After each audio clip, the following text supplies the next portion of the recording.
Hello. Today I want to talk about connecting with the transcendent.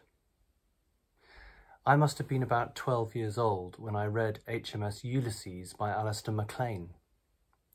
This was the first time I consciously became aware of yearning for something that was beyond myself, something other.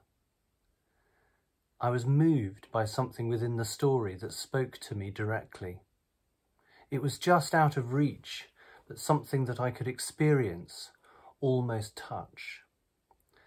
Thus began a lifelong experience of moments of transcendence. Another moment of transcendence happened whilst I was an undergraduate student at university. I was singing in a recording of de Rufflé's Requiem in King's College Chapel in Cambridge, with the setting sunlight streaming through the stained glass in the west window. A window that depicts Christ on a throne at the Last Judgment, whilst the music embodied a cry to Jesus the King to be merciful in his judgment of the world. That moment was filled with colour, glory and beauty. Another experience of the transcendent was a few years later at a concert in the Royal Festival Hall in London. It was Mahler's 8th Symphony, nicknamed a Symphony of 1,000, because it needs immense forces to put on a performance of the piece. It was the end of the first movement. I knew what was coming, and yet when the offstage brass started to play from the back of the hall to bring the magnificent movement to a close, it was truly electrifying.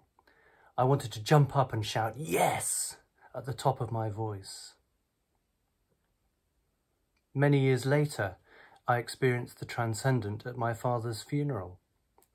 His lifelong friend, Brian Cookson, was reading the famous passage from John's Gospel when Jesus says, "In my Father's house there are many rooms." Towards the end of the passage, Thomas the disciple pipes up and says to Jesus that they don't know the way to the place where Jesus is going. And Jesus responds with the words, "I am the way, the truth, and the life." In that moment, it was like a searing flash of light passing through my body, giving me a momentary glimpse of the unmasked identity of Jesus Christ. In his book, The Great Passion, author James Runcie talks about the idea of amulets of time. He describes moments of grace during the day when we experience something positive, a gift from God.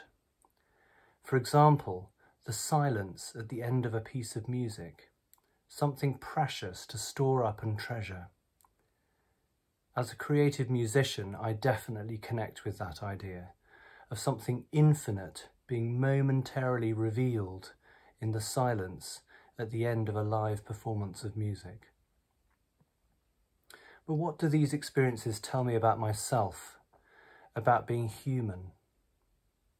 Well, I believe that they tell me that there is more to life than the purely physical, what we can taste, touch, or smell. They speak of a pre-existent reality that is beyond my immediate experience, something that I can occasionally become aware of. It kindles within me a deep longing for something that is beyond myself.